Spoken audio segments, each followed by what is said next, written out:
Go watch Miss Rachel. No. I don't know if Justice is going to let me do this. I'm going to try as hard as I can.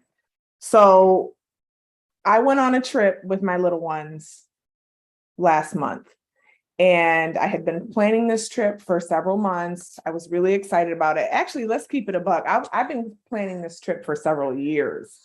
I wanted to take my children to Europe with me. I have two best friends that live there.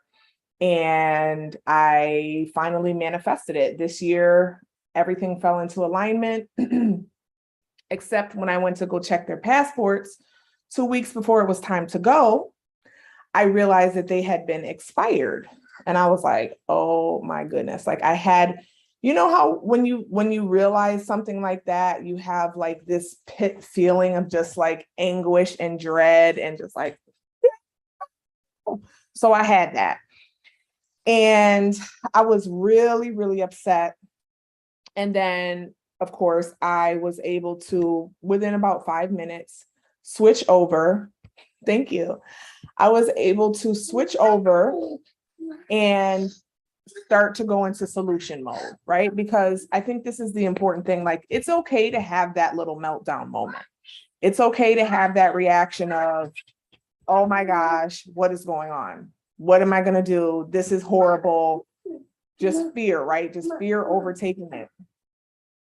So I had that moment and then I got to work, right? Figuring out, okay, how can I get an expedited passport? What is the process I need to go through? Okay. Mom.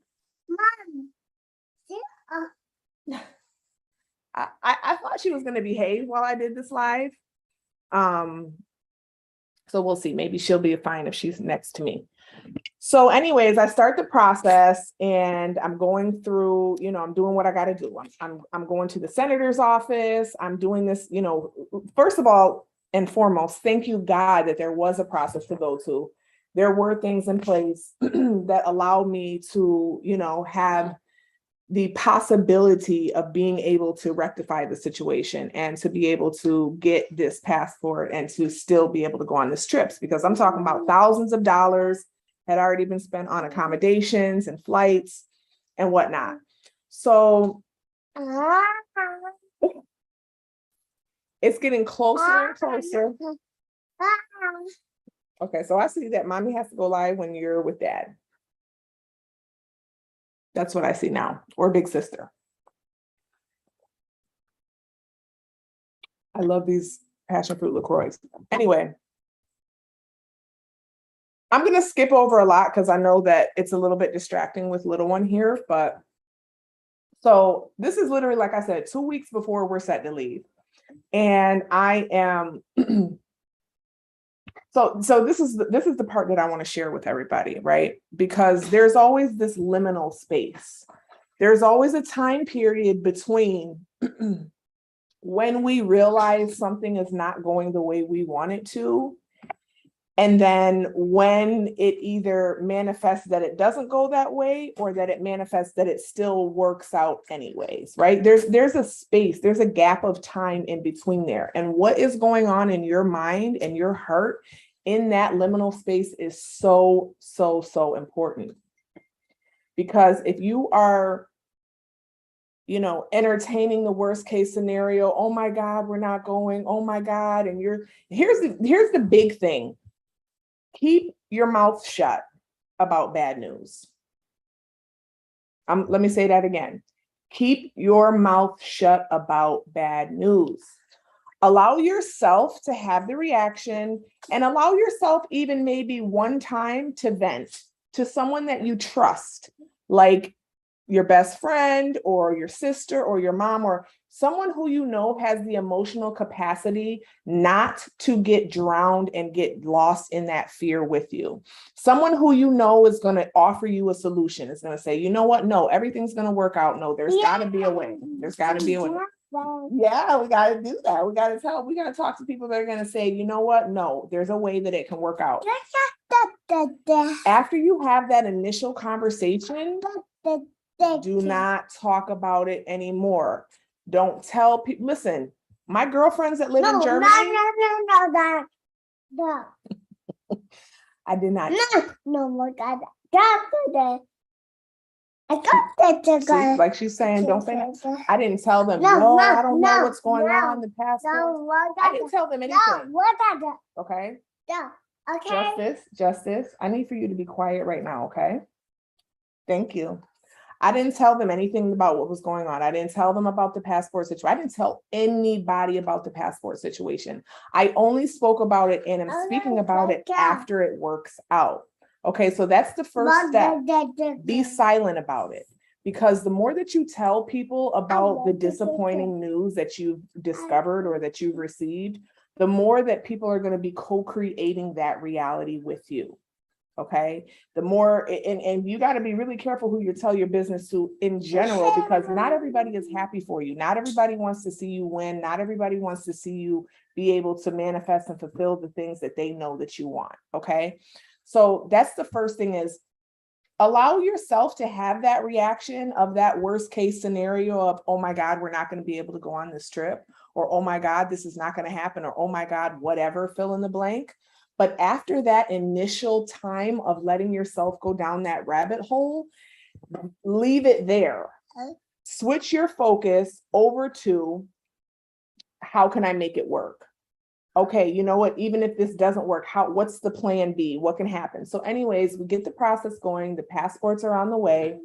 Time is ticking, right? Like it's literally days. The passports have not arrived yet. All right. And now I'm not saying this is easy. This is takes practice to practice not allowing your mind to pull you into despair. Because the mind is designed to protect you, right? So protection would mean, oh, well, you just can't go. So just, and then you'll be fine, because fear, right? So days are counting down. And so now I'm like, so now I know the passport's on its way because I know the process. And in my mind, I'm coming up with, okay, worst case scenario, if I don't get them in time for the flight, we can just push our flight back. So now I'm researching, okay, how much is it going to cost to change the flights, right? So I'm actually actively coming up with a plan B in my mind that's going to allow me to be okay with the worst case scenario, which now has switched from, okay, we're not going to be able to go on this trip, to, okay, now I know there's a process, the passports are coming, but if they don't come in time, so now there's a new worst case scenario. She's giving all the little Sagittarian energy right now, y'all.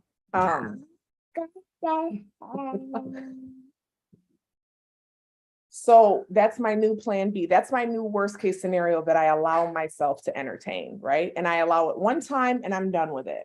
And I'm telling y'all, I promise you, when I did that, I looked up the flights for the delayed departure and all these things, and I felt a sense of calm, right? So the thing about the worst case scenario is that when you can actually entertain it and accept it and come up with another plan based on that worst case scenario, you are now energetically releasing the aversion to something bad happening. Okay. And this is so powerful. All right. So once I released it, when I tell you, I kid you not, 5 minutes later, I check my email and I have an email from the woman I was dealing with over at the senator's office. And she said, hey, I got tracking information that your passports should have arrived today. Go check or let me know to confirm. I go out on the front porch, they're sitting there in an envelope. So I want to just say that no matter what the situation is, you have the power to change it with your mind. All right. Now, I know that people would say, oh, well, it was going to happen anyways.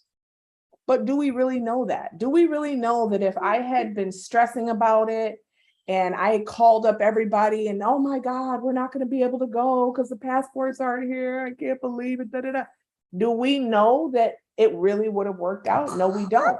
But what we do know is that what I did was not entertain that. Also in the liminal space, while I was waiting for the passports, I was taking the time to imagine in my mind, me and the children getting on the plane, me and the children getting off the plane, them begging me for food in the airport, real life scenarios and situations that I know are going to and did happen.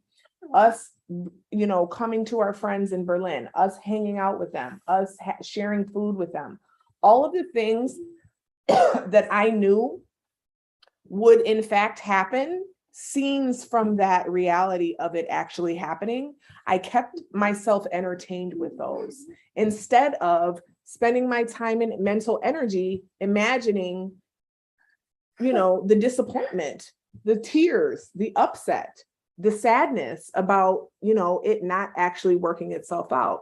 So Justice, do you need to go potty? I go pa Do you need to go potty? pa. Okay. So anyways, I'm not going to stay here too long because we have someone who wants to steal the show. And I'm going to go ahead and be present with her. Stop doing that. Don't spit on my stuff. That's not nice. Look at me. We need to be kind and we need to respect mommy's things. Okay. Okay.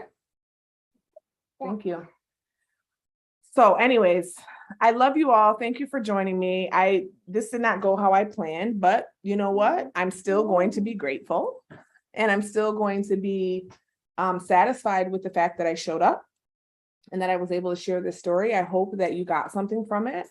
If you have any questions or you have a personal situation that you're going through right now and you think to yourself, I don't know how to do what you just said, Megan. Like, yeah, that sounds great for you, but for me, I don't know how to apply that to myself. You can go ahead and send me a message and I will help you. I will help you with a reframe and I will help you discover how you can still be okay with whatever your worst case scenario is, because being okay with the worst case scenario allows you not to experience it. And it seems counterintuitive and it seems a little bit delusional, but that's the point. In order to really have a life that you really enjoy and be intentional about creating the experiences that you want, even when loopholes come, even when life happens and unexpected things arise, you have to be very intentional and you have to be delusional. Honestly, you have to ignore the reality that you see in front of you. You have to ignore what's happening. You have to ignore your mind telling you that it's not going to work out. You have to ignore, you really have to get in a zone of delusion of, you know what, this is what I want. This is what I'm going to have. Nothing is going to stop that. I don't care what it looks like. I don't care what it sounds like. I don't care what they're saying. I don't care how I'm feeling. I don't care what my mind is trying to convince me of. I am going to stay focused on this thing. And that is how you manifest the things that you want for yourself. All right. So I love everybody. I hope you have a beautiful weekend. It's Saturday. I am going to have an amazing weekend. I've already decided it. And literally yesterday, this is something that I do, and I've been doing it for years and I still do it. I write down the day before, what do I want my tomorrow to look like? This is what's going to happen tomorrow. I'm going to wake up. I'm going to be present with my daughter. We're going to have breakfast. We're going to do our flashcards, which are right here. She's holding me to being present. I had to be present with her, even though I'm trying to come in and talk to my Yes God family. And I'm going to be doing a little bit of work on planning some more content. So, I'm glad this was right on time for you. I'm glad this was helpful. I think that, a lot of times people in this space of manifestation and reality creation talk about, really focusing, like I'm saying, focus on what you want, focus on what you want, focus on what you want. But the thing is that we're still human beings and we still have a natural reaction to things. And it's important to use that natural reaction to your benefit. Use it so that it can allow you to release the resistance that you have to things not working out. And once you release all that anxiety and all that tension, you are such a better conduit and a better channel for all the things you want to be able to come through and manifest beautifully. So we had a beautiful trip. We had an amazing time. I'm so grateful that I allowed my children to experience that at their ages. They're 9 and 10 years old. And it was just me and my 9 and 10-year-old. She was here with her dad, which was beautiful because I was able to be present with them because as you can see, And as you may know, a 2.5-year-old requires a lot of attention. What did mommy say about that? Pa. That's not nice, Justice. That We're gonna be kind and we're not gonna do that, okay? right? Thank you. Can you go get some wipes so mommy can wipe your face? Go get mommy some wipes. Go bring me the wipes, okay? Go bring mommy the wipes. Go on. Go bring mommy the wipes, okay?